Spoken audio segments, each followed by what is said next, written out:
Bonjour à tous, donc je suis Audrey Lecoufle, orthophoniste au Cracmo, et donc je vais vous partager notre réflexion du centre de référence où on a pu réfléchir à des propositions concernant l'alimentation des enfants qui présentent une atrésie de l'œsophage avec une anastomose différée. Le but est vraiment là de vous présenter notre réflexion, mais de l'enrichir aussi de vos retours respectifs. Donc, on a listé d'abord les objectifs principaux. Ce que j'ai oublié de dire, c'est que ce sont des propositions pluridisciplinaires. On s'est posé autour d'une table avec les médecins, les chirurgiens, les néonatologues, orthophonistes, les puéricultrices de néonates et ORL, gastro. Donc, on a listé les objectifs principaux de ce travail qui étaient d'assurer la sécurité du patient, notamment par rapport au risque d'inhalation, à la fois de soutenir les compétences orales dès les premiers jours pour ces bébés qui ne peuvent pas être alimentés pendant plusieurs jours, voire plusieurs semaines, voire plusieurs mois pour certains, d'accompagner les parents à ce soutien aux compétences orales, de limiter et d'éviter les dystimulations orales, d'utiliser dès que possible le tube digestif, notamment par la gastrostomie, d'éviter tant que possible la nutrition jéjunale et la parentérale, de permettre une croissance staturopondérale optimale et puis de soutenir et d'accompagner l'allaitement maternel quand c'est un projet pour la maman. Alors, quand il y a, les recommandations qu'on a posées quand il y a la sonde d'aspiration dans le cul-de-sac supérieur de l'œsophage, c'est d'utiliser une sonde double courant en aspiration douce pour limiter le bruit que l'enfant a en permanence dans l'oreille. Pour le confort de l'enfant et pour éviter une sécrétion salivaire importante, on conseillait de poser une sonde d'aspiration souple en aspiration douce et avec surveillance de la tolérance respiratoire. De proposer aussi une surveillance locale et des massages. C'est bon? Ça va? Monsieur Levard, si vous pouvez mettre en silencieux. C'est pas les institutions qui envoient leur. Excusez-moi, est-ce que vous pourriez mettre votre micro en silencieux et toutes les questions seront posées après la fin de l'intervention. Merci. Donc pour ces enfants qui vont avoir la sonde d'aspiration aussi en continu, on proposait une surveillance locale et des massages du nez et une alternance narinaire pour éviter le risque d'escarres, notamment au niveau des lésions cutanées et des escarres au niveau des narines. Et puis, on avait proposé des recommandations pour la pose de cette sonde en humidifiant la sonde avec une compresse imbibée de sérum physiologique et quelques gouttes de sérum phi pour faire passer la sonde. L'idée, c'était qu'on ait des recommandations qui puissent être appliquées en service de néonat et que même malgré le roulement des équipes, tous les professionnels aient les mêmes recommandations pour uniformiser les pratiques pour ces bébés. Alors, l'idée, c'était aussi d'être vigilant à cette sonde et du coup de réserver la sonde et le passage par la bouche aux bébés pour lesquels il y a une production salivaire épaisse qui nécessite du coup une sonde avec un diamètre plus important pour éviter qu'elle se bouche, mais tant que possible d'utiliser la voie, la filière narinaire. Et si cette sonde doit être posée par la bouche, on propose une fixation latérale pour limiter les dystimulations orales. Les puéricultrices de néonates proposaient du coup une charrière entre 6 et 14. Alors, l'idéal, c'est de prendre la plus petite possible, mais on est toujours en train de jongler entre l'épaisseur de la salive à aspirer pour éviter que cette sonde se bouche et la taille de la sonde. Donc, à adapter bien sûr en fonction du poids de l'enfant, de sa tolérance et de l'efficacité de l'aspiration salivaire. De contrôler régulièrement cette aspiration salivaire, de contrôler la fixation. Et puis, si cette sonde est en place depuis plus d'un mois, de discuter en fonction de la tolérance de l'enfant de la proposition de toxines botuliques et ou d'aspiration en discontinue pour que l'enfant puisse avoir des plages sans sa sonde d'aspiration salivaire. Ce qui était amené parfois un petit peu compliqué dans les expériences cliniques, c'est que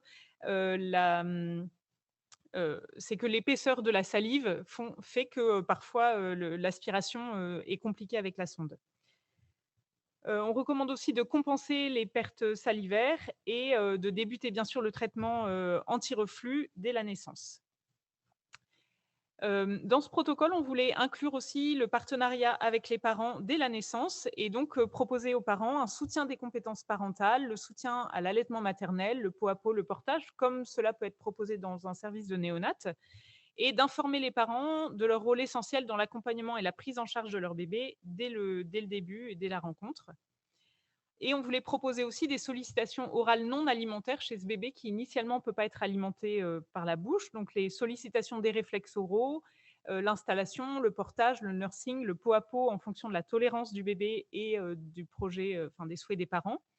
De proposer des sollicitations orales avec un petit peu de lait, si possible du lait maternel à faire sentir au bébé, et avec autorisation médicale de proposer quelques gouttes de lait à faire téter au bébé qui peuvent éventuellement être réaspirées par la sonde d'aspiration.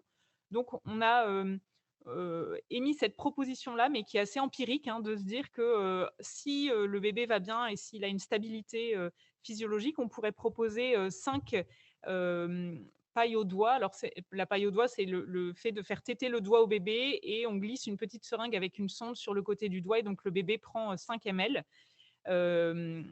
jusqu'à 5 ml par tété pour stimuler quand même chez ce bébé qui ne peut pas être alimenté par la bouche, pour stimuler tout le côté proprioceptif du goût du lait, de l'odeur, mais avec une réaspiration immédiate par la sonde d'aspiration. Et voilà, l'idée, c'est de pouvoir le proposer au bébé, mais d'être quand même, de faire ça toujours sous surveillance pour éviter les risques, les risques de micro-inhalation. Si possible, de réaliser ça avant chaque nutrition entérale sur gastrostomie pour que le bébé fasse le lien entre la faim, le fait d'avoir quelques gouttes de lait, de s'alimenter par la bouche, de ne pas le faire de façon systématique si le bébé dort, et bien sûr de privilégier des moments pendant lesquels l'enfant est en phase d'éveil calme. Dans ce protocole, on voulait aussi mettre l'accent sur la prise en charge de l'inconfort et de la douleur du bébé, avec tout ce qui est posture, installation, pot à pot, nursing, des mobilisations douces pour éviter aussi que ce bébé reste allongé sans bouger, alors qu'un enfant qui va bien, normalement, il est porté, il est bercé, il est changé de position, et que parfois, quand il y a ces sondes d'aspiration, les bébés sont moins mobilisés. D'être vigilant à la fixation et au retrait des adhésifs qui sont du coup des distimulations orales pluriquotidiennes et agressives pour le bébé, de proposer des antidouleurs si nécessaire et de veiller à l'efficacité de l'aspiration salivaire de façon régulière pour être sûr qu'il n'y ait pas de la salive qui se stocke dans le cul-de-sac supérieur de l'œsophage. Pour certains enfants, on est amené à mettre un pharyngostome. Et donc là, on a aussi réfléchi à des recommandations dans ces situations-là. Donc, c'est d'éviter l'aspiration systématique et quand il y a un pharyngostome et que le chirurgien et l'ORL sont OK, de pouvoir commencer une alimentation plaisir avec des liquides ou du mixé à la cuillère en fonction de l'âge du bébé, qui vont être donc déglutis par l'enfant et qui vont ressortir dans le pharyngostome. Avec quelques cuillères qui ont été définies aussi de façon assez clinique et empirique, hein. On a dit 5 cuillères. Alors voilà, c'est très famille et enfant dépendant parce que pour certains, déjà 1 ou 2, c'est difficile et pour d'autres, on a l'impression qu'ils pourraient prendre plus. Mais nous, on a toujours aussi cette… voilà, il y a quand même dans la balance le bénéfice-risque et se dire est-ce qu'il n'y aurait pas des micro-inhalations qui sont possibles si on augmente les quantités. Et si c'est au liquide, donc d'autoriser 5 ml de liquide et d'augmenter en fonction de l'âge et de la tolérance. De suivre aussi la diversification en fonction de l'âge et des compétences de l'enfant, c'est-à-dire que si le pharyngostome, le bébé l'a à 5 ou 6 mois, on pourrait envisager une diversification alimentaire, enfin de proposer d'abord du lait, mais si le lait, l'enfant qui n'a pas été alimenté pendant 5 à 6 mois de vie, des fois le lait est compliqué à prendre de façon initiale, et donc on pourrait débuter une diversification en se calant plutôt à son âge développemental qu'en reprenant les étapes par lesquelles il aurait dû passer. Donc vraiment de s'adapter à ce qui est possible pour lui, de toujours compenser les pertes salivaires et d'informer les familles aussi sur les risques d'inhalation et de les éduquer à ces signes pour qu'ils puissent repérer à quel moment est-ce qu'il faut s'arrêter. Et après rétablissement de la continuité œsophagienne, donc de poursuivre l'alimentation à l'étape alimentaire correspondant à l'âge, on pourrait rajouter à l'âge développemental de l'enfant, c'est-à-dire qu'on n'est pas obligé, comme je vous le disais, de reprendre par du lait et des biberons de lait si l'enfant il a 5, 6 ou 7 mois et que du coup il a une appétence plutôt pour la diversification alimentaire. Donc parfois possible, pour certains bébés, quand la remise en continuité est tardive, on les alimente directement à la cuillère sans passer par une alimentation lactée, quand la succion n'est pas possible pour ces bébés. Merci de votre attention. Peut-être qu'on fera les questions après, c'est ça? Ouais. Je vous présente nos 2 tutrices responsables de des protocoles, la diffusion des protocoles dans notre service à Lyon.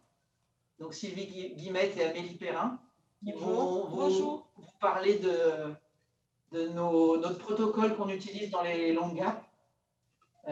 Depuis maintenant, on réfléchissait une dizaine d'années pratiquement. Et donc, ça va rebondir un petit peu sur la présentation qui vient d'avoir lieu et par rapport au protocole proposé.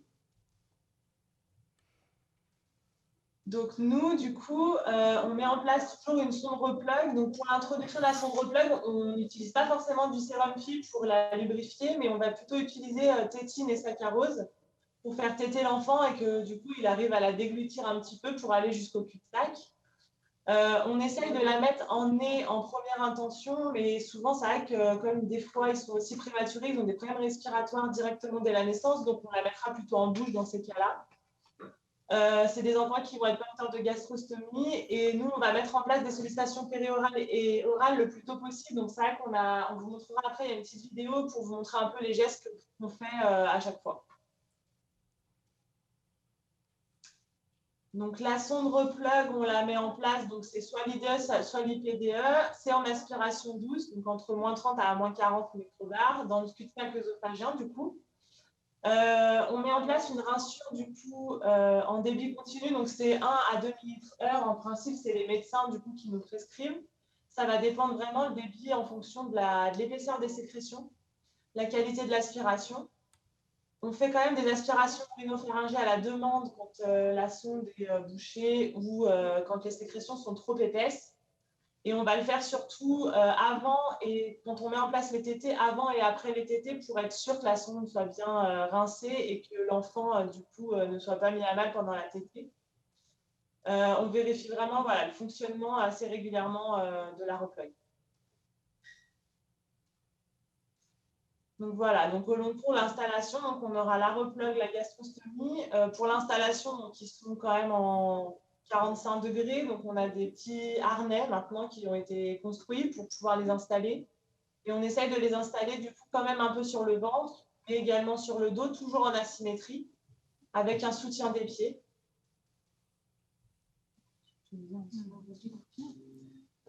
Pour les sollicitations, donc on fait des sollicitations périorales et orales dès que l'enfant commence à se réveiller, donc le plus tôt possible, parfois même intubé. On commence 6 fois par jour à peu près, dès que l'enfant est réveillé et disponible plutôt, pardon. On va faire souvent selon prescription médicale à J6, J7, ce sera pour les sollicitations orales et la mise en place des TT, oralité, ce qu'on appelle. Voilà, donc on s'assure bien du fonctionnement de la replug, on rince la replug avant quand même pour être sûr qu'elle fonctionne bien, on fait téter l'enfant, on vérifie que le lait soit bien réaspiré et on re-rince après. Souvent, on commence à 4 fois 2 ml à peu près les tétés d'oralité et on peut aller jusqu'à 6 fois 5 ml. Et on va mettre au sein, donc on va essayer dès qu'on peut, dès que l'enfant est apte et qu'il est répondeur aux sollicitations, de faire des mises au sein pour les mamans qui souhaitent allaiter. Donc pareil, on vérifie que le lait, si bébé tète bien, soit bien réaspiré au niveau de la replug pour éviter les fausses routes au sein. Est-ce que la vidéo, il faut la passer maintenant ou pas? Il y a le protocole. Donc, on peut vous expliquer un petit peu comment on marche ou comment on fonctionne, ou si vous voulez, on parle pendant la vidéo, je ne sais pas, ce que vous préférez. On va parler pendant la vidéo.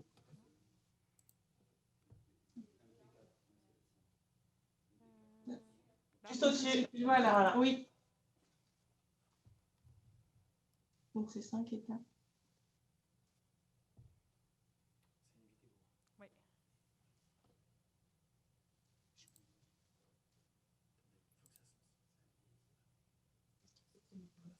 Qui ouvre avec... Donc, les sollicitations, il y a 5 étapes. La première, donc on installe bien l'enfant confortablement. Et c'est un protocole qu'on utilise pour les bébés qui ont des atrésies de l'œsophage, mais également pour tous les prématurés qu'on a dans le service.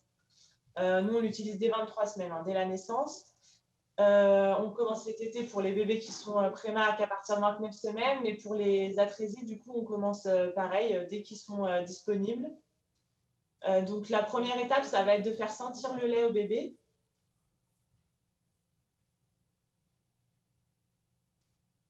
Donc là,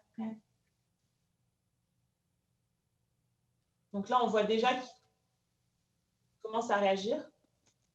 Et ensuite, on part du coup du lobe de l'oreille avec un appui assez franc sur la joue jusqu'aux commissures des lèvres. Si bébé ne réagit pas, on fait 3 fois de chaque côté.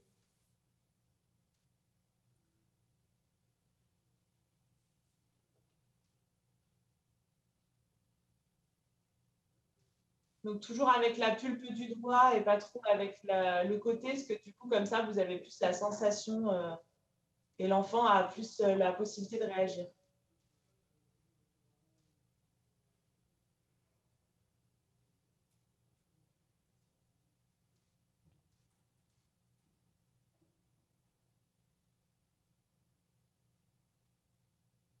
Donc là, on voit qu'il commence à réagir, donc on n'hésite pas à lui faire téter un peu le bout du doigt pour qu'il voit que du coup, ça va arriver.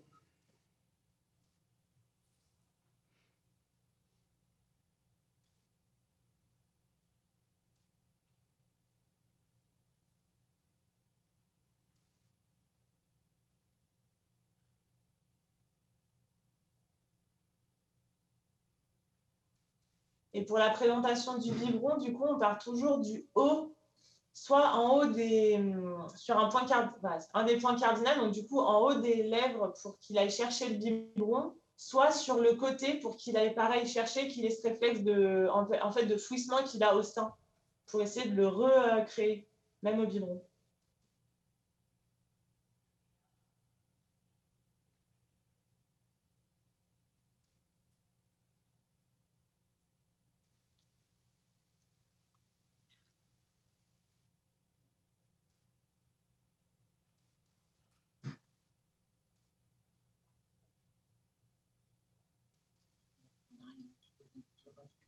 Ouais.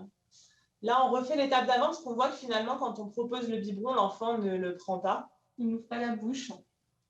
Et comme on ne force jamais, dès qu'il y a un signe de refus, on ne force pas. Donc, du coup, il faut vraiment que l'enfant aille chercher le biberon.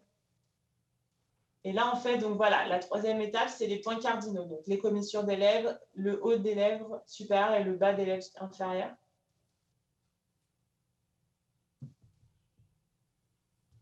Et ensuite, on laisse le doigt posé sur la bouche pour voir si l'enfant va soit lécher, soit téter, soit aller chercher le doigt.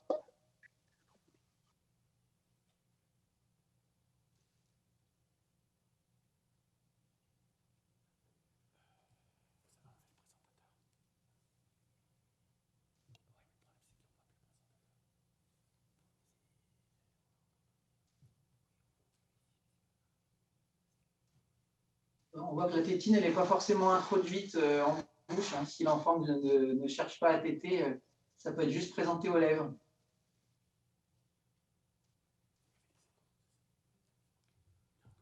Et s'il n'y a pas d'ouverture de bouche spontanée, on ne va pas introduire le biberon, on arrêtera la sollicitation et on repositionnera l'enfant. On ne force jamais l'enfant. S'il n'accepte pas le biberon, du coup, on arrête et on réinstalle. Là, on voit qu'il laisse couler le lait et du coup, voilà. On se dit qu'il faut réinstaller l'enfant. Donc, on a fait toutes les étapes de notre sollicitation.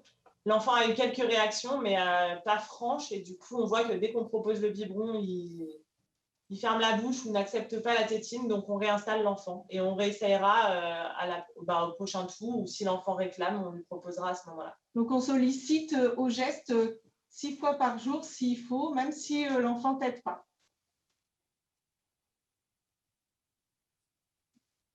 Ouais.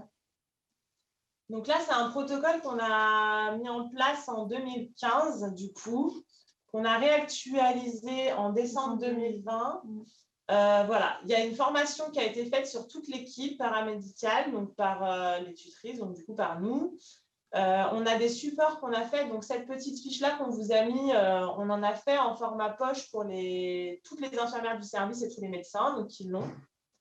Donc voilà, et on a en plus des grandes affiches dans les salles de soins en format A3 avec toutes les étapes et voilà, de surtout pas forcer, de surtout ne pas hésiter à prévenir et à faire un bilan d'oralité avec la kiné si on voit que, voilà, par exemple, un enfant à 35 semaines a toujours une sonde, ou si à 32 semaines, il refuse toujours des sollicitations, de ne pas hésiter à faire aussi des bilans d'oralité avec la kiné. Et on fait aussi une formation au soin développement et on introduit les sollicitations périorales et orales tout le long de l'année de cette formation.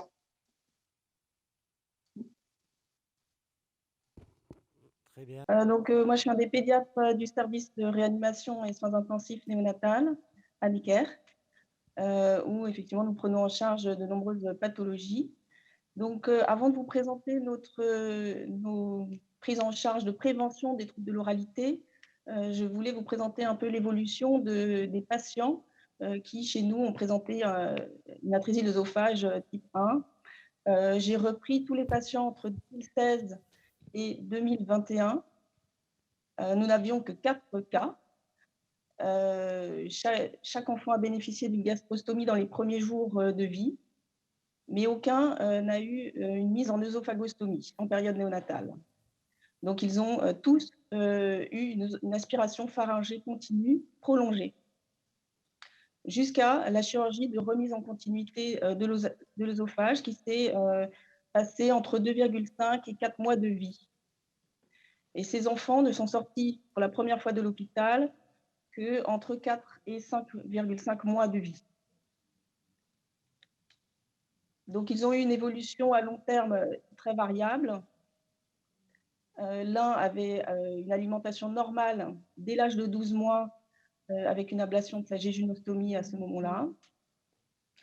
L'un, à l'âge d'1 an, a encore des compléments sur une gastrostomie, mais est capable de manger un peu mixé et de commencer à manger des morceaux. L'un, à plus de 2 ans, a toujours sa gastrostomie. Et c'est vrai que l'évolution de sa chirurgie s'est compliquée à plusieurs reprises, notamment dans lâchage de sutures œsophagiennes, pour lequel il a dû être mis en œsophagostomie secondairement à l'âge de 4 mois. Et puis, la chirurgie finale n'a pu être réalisée qu'à l'âge de 21 mois avec une œsocoloplastie. Donc, il arrive à manger un peu mixé, mais il est essentiellement nourri sur gastrostomie à plus de 2 ans. Et le troisième a toujours une gastrostomie à plus de 3 ans. Il a vu son évolution compliquée, en fait, d'une fistule trachéale qui, malgré des fibroscopies ORL répétées, n'a été découverte qu'à l'âge de 14 mois. Donc, il a changé de stade à 14 mois. Malgré la fermeture de cette fistule, c'est vrai qu'il garde des problèmes avec l'alimentation et notamment avec les morceaux. En reprenant, en fait, tous les dossiers d'atrésie de l'œsophage que nous avons eu dans ces 5 années, je me suis rendu compte que dans certains avec atrésie de l'œsophage de type 3, n'avaient pas pu être autonomisés au niveau de l'alimentation en période néonatale. J'ai retrouvé 6 cas sur 65 patients, notamment liés à des problèmes ORL ou à une dépendance à une VNI en période néonatale.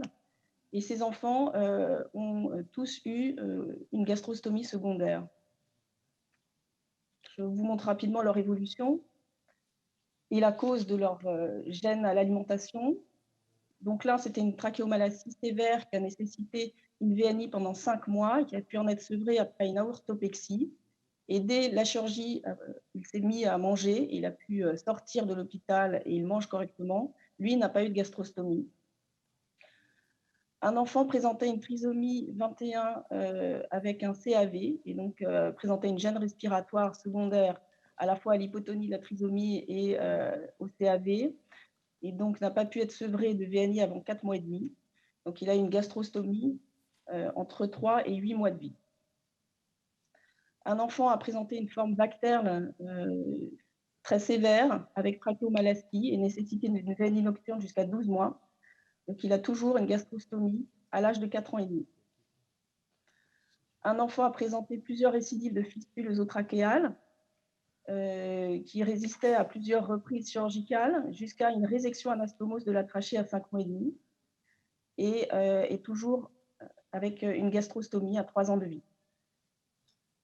Un enfant présentait une cardiopathie de type atrésie pulmonaire ab septum ouvert avec trachéomalacie et sténose de la bronche touche droite et entre la bronche touche droite et la carène. Et lui, malheureusement, évolué vers le décès à l'âge de 10 mois. Il était toujours hospitalisé à 10 mois de vie. Un autre enfant a présenté un diastème de type 3 qui n'a pu être fermé chirurgicalement définitivement qu'à l'âge de 11 mois, après plusieurs tentatives chirurgicales. Il est sorti à domicile qu'à l'âge de 12 mois et donc qui est toujours en gastrostomie à l'âge de 2 ans et demi. Donc, pour vous montrer que aussi ces enfants nécessitent une prévention des troubles de l'oralité de façon très importante en période néonatale, comme les 1. Donc là, je vous montre les photos des sollicitations orales que nous avons mis en place dans le service selon la méthode Bullinger. Nous avons formé avec la psychomotricienne du service, Clémence Bégaud, toutes les infirmières à ces sollicitations orales que nous faisons à la fois aux prématurés qui ne peuvent pas encore s'alimenter par eux-mêmes, mais aussi à tous nos patients nés à terme qui ne peuvent pas s'alimenter pour une pathologie chirurgicale, cardiaque, respiratoire, qui ne peuvent pas encore téter par eux-mêmes. Donc ces sollicitations sont, Ces sollicitations sont également pluriquotidiennes. Nous, on les réalise 4 fois par jour. Elles sont réalisées effectivement en faisant attention à la posture de l'enfant. Soit on peut le prendre dans les bras comme sur la photo, soit il est maintenu dans l'incubateur, bien soutenu au niveau du dos et de la nuque. Ces sollicitations chez les petits sont réalisées avec un coton-tige. Elles commencent loin de la bouche. On commence vers l'oreille, on descend vers la bouche. On masse les lèvres autour de la bouche. Et puis, si l'enfant ouvre la bouche, on peut rentrer à l'intérieur, masser les gencives, masser la face interne des joues, et puis essayer de faire téter le coton-tige à l'enfant. Donc, ce coton-tige est imbibé de lait, ce qui permet à l'enfant de sentir le lait, puis de le goûter. Si l'enfant commence à grandir, puisqu'on a vu que certains, nous on les garde dans le service, la plupart jusqu'à la chirurgie de remise en continuité, donc ils vont rester entre 2 et 4 mois dans notre service. Donc on peut faire ces massages avec une brosse à dents en plastique avec des petits picots très souples qui vont masser l'intérieur de la bouche, comme sur la deuxième photo. On a adapté un peu notre protocole, puisqu'effectivement, ce protocole initialement était écrit plus pour les prématurés, en fonction des pathologies. Donc là encore, on a discuté en équipe avec les chirurgiens et les infirmières. Donc pour les types 1, on a décidé de maintenir la succion non nutritive de façon importante, même si ça majore le débit salivaire de l'enfant, et donc ça va majorer les aspirations par la sonde Replog et donc les compensations. Par contre, nous faisons sentir le lait, mais nous ne donnons pas de lait en fin de sollicitation. Nous ne souhaitons pas favoriser des fausses routes. Le cas ne s'est pas présenté dans ces années-là, mais si jamais il y a une œsophagostomie, on peut donner à téter en même temps que l'alimentation à la sonde pour respecter le schéma narratif. Et ce sont des enfants qui peuvent se mettre à téter normalement, que ce soit au biberon ou au sein. Pour nos types 3, nous avons décalé un peu le début des sollicitations, puisque ces enfants doivent être maintenus de façon un peu prolongée pendant les premiers jours pour éviter de tirer sur la suture. Donc, on commence qu'à J5 post-opératoire ces sollicitations. On utilise bien sûr la succion non nutritive. Et puis, on va pouvoir donner des gouttes de lait pour faire avaler un petit peu de lait à l'enfant, même si on est à une semaine post-opératoire. On essaye aussi de préparer la sortie de ces enfants. Là, je parle plus des stades 3, de bien évaluer la prise alimentaire et le ressenti parental lors de l'alimentation, que les parents soient prêts à alimenter les enfants par eux-mêmes à la maison. Nous favorisons aussi les consultations diététiques, que ce soit juste avant la sortie ou juste après, puisque nous avons une diététicienne qui est formée aux troubles de l'oralité et donc qui est très à l'écoute de tous les problèmes qu'il peut y avoir dans l'alimentation de ces enfants. Bien sûr, il y a un suivi psychologique de ces enfants qui commence en anténatal, puisque c'est une psychologue qui suit les grossesses en anténatal et les parents et l'enfant en postnatal. Et nous avons un suivi à long terme qui est assez établi, avec des consultations régulières et notamment à 9 mois, une évaluation de l'oralité avant introduction des morceaux et un recours à une fibroscopie de déglutition en cas de trouble de déglutition. Voilà, je vous remercie de votre attention. Merci beaucoup. Donc, on va discuter. Je n'ai pas le programme sous les mains, mais on a un peu de temps pour donc des questions. Je ne sais pas si Marie-Laurence a quelque chose à dire d'emblée. Oui, merci Il y a Ronnie. très peu de questions sur le chat. J'en répondrai après. Merci beaucoup. J'ai évidemment été très intéressée par les présentations. Je me posais plusieurs questions, mais on va peut-être d'abord les susciter peut-être de l'auditoire et tu pourras gérer éventuellement à Lille ou par le biais de lever la main pour le distanciel. Je pensais qu'on pouvait aborder le premier point sur la sécurité concernant l'inhalation. Donc, j'ai vu que tout le monde est à peu près d'accord pour mettre des sondes en aspiration, parfois de façon assez prolongée. Donc, j'avais une première question pour l'équipe de Lyon. C'est une vraie replug ou c'est une sonde nasogastrique standard? Non, c'est une vraie replug et nous, on a des charnières 8-10. On a aussi des 6, mais le problème des 6, c'est qu'elles se bougent très rapidement et que du coup, les sécrétions sont mal aspirées et du coup, les enfants font des malaises souvent. Alors que la 8, on a moins de soucis et le fait d'avoir mis en place cette rinsure, du coup, un débit continu, on a beaucoup moins de malaise avec ces replugs-là. Si j'ai bien compris, ce n'est pas le cas à Lille. À Lille, c'est des sondes nasogastriques standards. Alors, ça, sur la technique spécifique de la sonde… C'est des sondes à double courant aussi, et il faut que ça pchite. C'est pour ça qu'elle a parlé du bruit. Il y a peut-être l'équivalent des replugs, mais c'est à double courant, ça c'est sûr. Sinon, une sonde gastrique simple se bouche immédiatement. Elle suçonne en fait le cul-de-sac. Alors, nous, on ne met pas de sonde en fait. On en met dans les premiers jours. Et en fait, on essaye d'éviter… alors, on n'a pas la chance d'avoir une équipe d'orthophonistes aussi disponible pour les atrésies de l'œsophage, mais en fait, on met l'enfant en discret déclive, la tête un tout petit peu en bas, et on le met sur le côté, et assez vite, on se passe de la sonde d'aspiration avec un enfant qui, en fait, crache sa salive. Je voulais savoir si quelqu'un avait cette expérience ou si quelqu'un pouvait partager ça. Alors, nous, on n'a jamais fait ça, et du coup, ils ont pas de réflexe nauséeux quand ils sont trop entourés?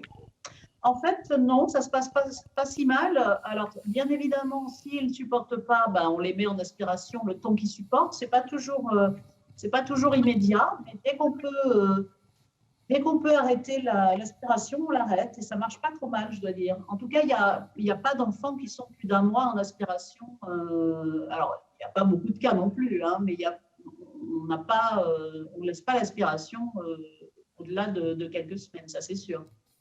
Un mois, c'est déjà long. Et en fait, ils crachent assez bien. On les met en décubitus latéral et ils crachent assez bien. Et vous n'avez pas l'impression… Pardon. Vous n'avez pas l'impression qu'il y a plus d'inhalation ou de micro-inhalation ou ce genre de situation? Non. Alors évidemment, c'est des enfants qui sont extrêmement surveillés et qui parfois nécessitent une aspiration… qui régulièrement nécessite une aspiration pour dégager les voies aériennes supérieures, mais ce n'est pas une aspiration continue, ça c'est sûr. Pour la fuite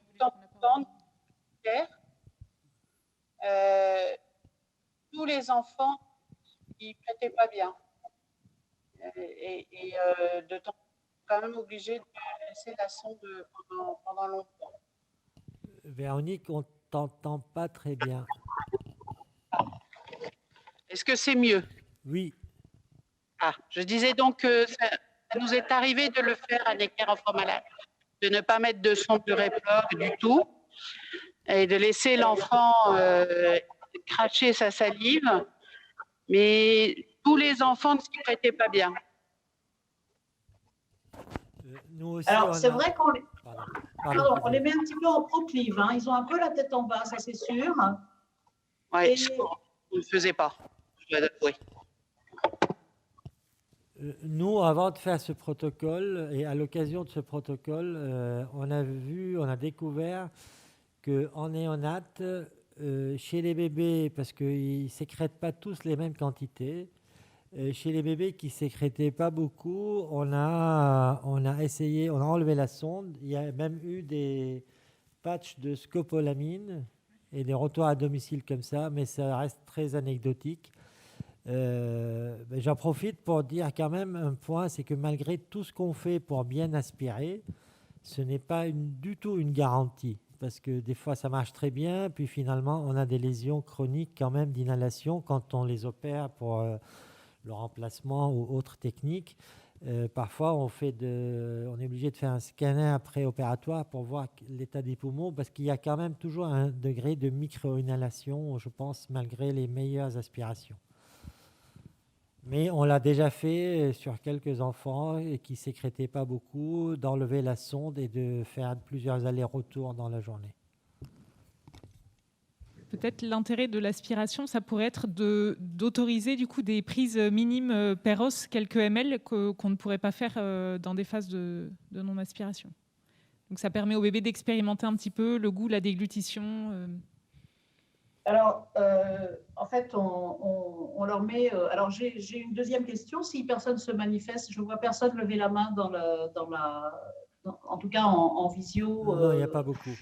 J'ai une deuxième question. J'ai vu que je crois avoir aperçu dans votre fiche de protocole, ça doit être l'équipe de Lyon, que vous proscrivez la tétine. Alors, effectivement, nous, au contraire, on donne la tétine à ces enfants qui la recrachent aussi bien d'ailleurs que enfin, quand ils en ont marre, qu'ils la recrachent aussi bien que la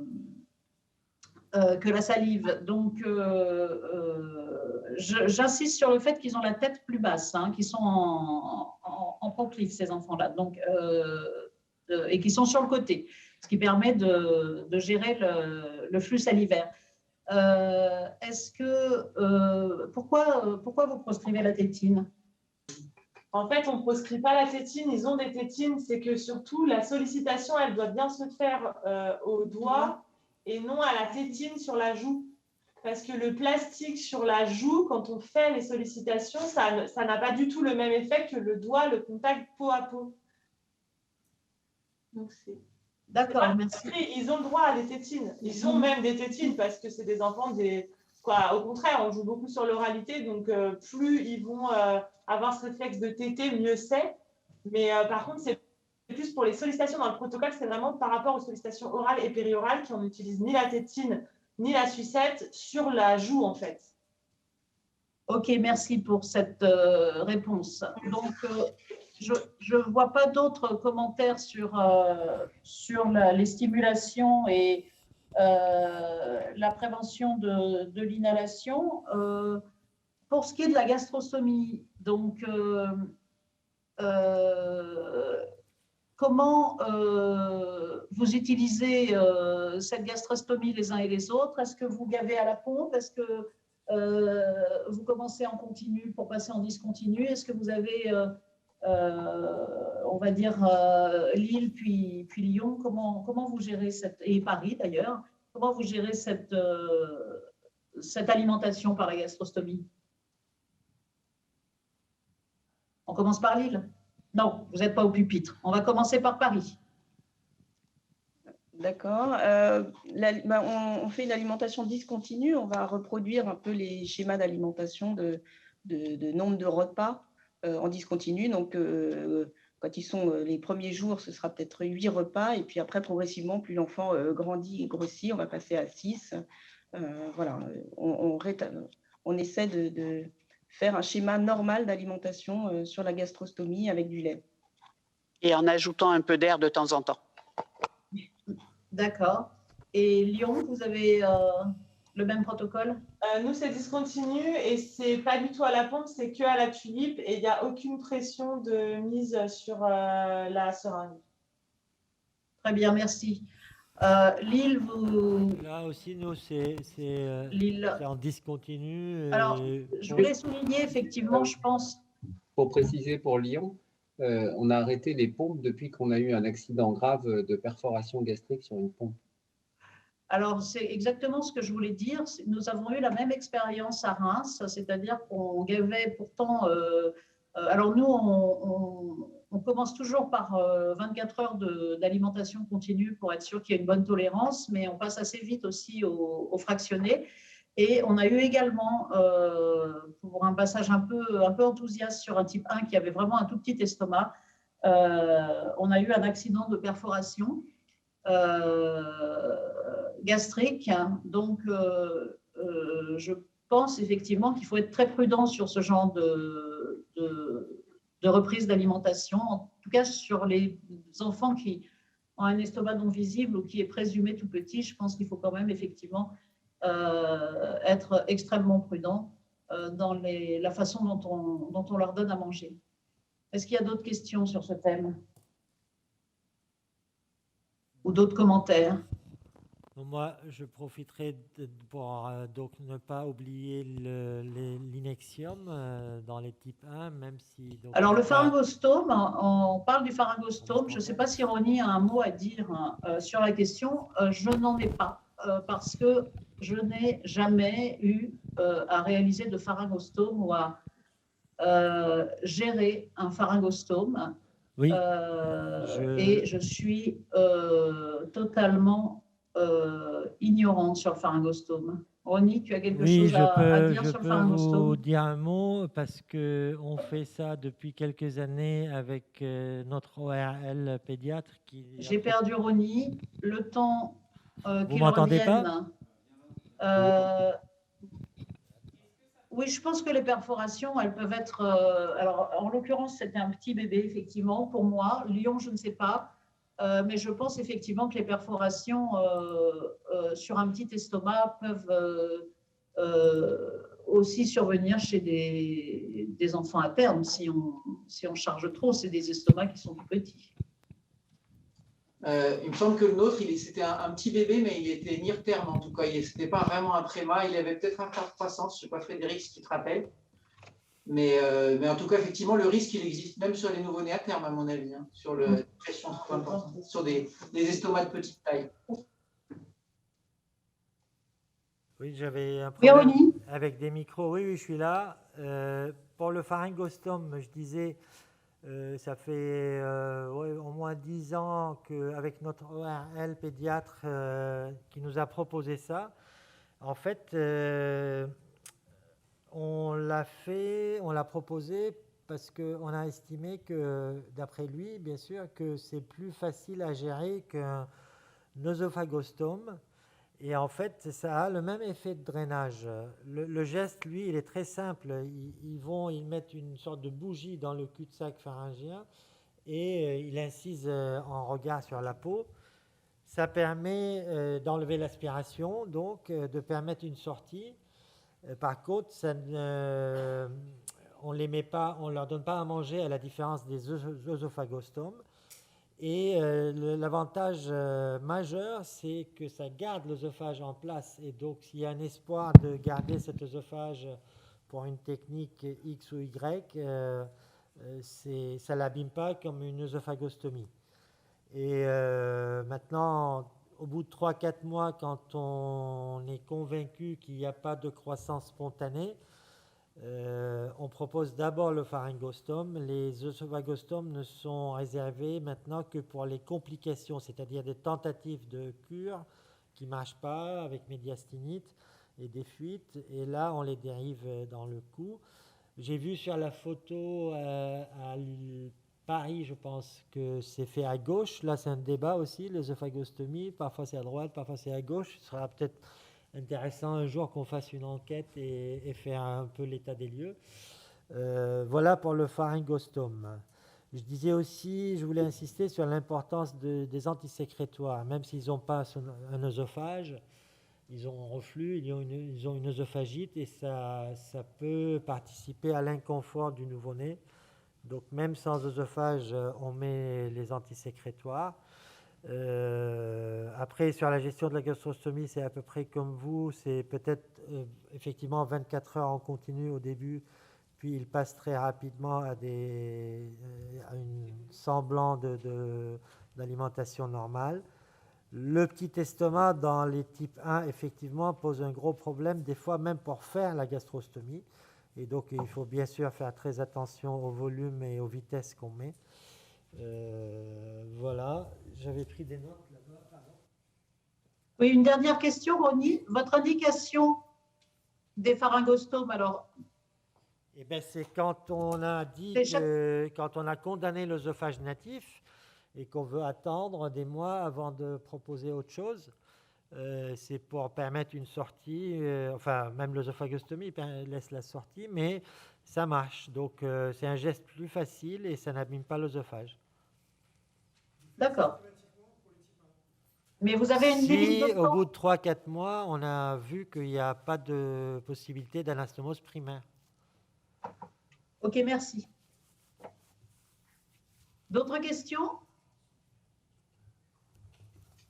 Juste une petite précision, parce qu'on parle pas mal des sollicitations au lait et au tété. C'est vrai que nous, on a changé notre protocole au fur et à mesure des années. Au départ, on n'osait pas trop leur donner des tétés. Et le fait que depuis qu'on le fait, on commence par 1-2 millilitres, on va jusqu'à 5 millilitres, comme on le disait dans le protocole. On a vraiment vu une nette évolution sur la reprise alimentaire après la remise en continuité. Et globalement, c'est quelque chose qui est... On avait un petit peu peur au départ, on pensait qu'il y aurait plus de fausses routes et autres.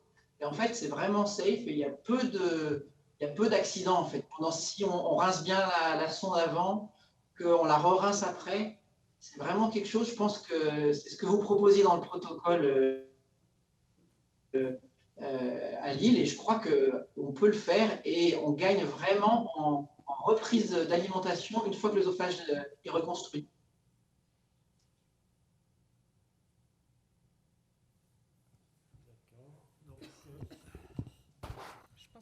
Très bien. Encore des commentaires à Lille? Non, s'il n'y avait plus de questions, nous, on a vraiment beaucoup apprécié ce topo et on a une proposition à vous faire pour l'équipe de Lyon et de Necker. C'est est-ce que vous acceptez qu'on fasse une sorte de melting pot ou mettre tout... Oui, pardon, et de Reims, sur le site. Merci. Sur le site. Bien sûr, mais tu fais partie de la maison, toi. C'est pour ça. Donc voilà, c'est en live direct la demande. Si vous acceptez qu'on fasse un lien sur le site de Fimato, avec les présentations, oui, bien sûr. Oui, pas de problème. Merci bien beaucoup. Sûr. Pas de souci. Aucun souci. Bon. Pas de souci. Voilà, donc on va passer à la suite, j'imagine. Je voulais vous remercier quand même le centre de référence de Lille qui gère ce registre et ces actualités sur l'atrésie de l'œsophage de façon extrêmement précise et efficace. Et puis remercier tout le monde d'avoir participé. Nous, on ne vous remerciera jamais assez parce que le centre, c'est vous, hein, c'est le réseau. Et voilà. On a 3 minutes d'avance, donc on est bien. On va pouvoir enchaîner avec Véronique de Necker sur les rayons X chez ces patients-là. Vous voyez son diaporama ?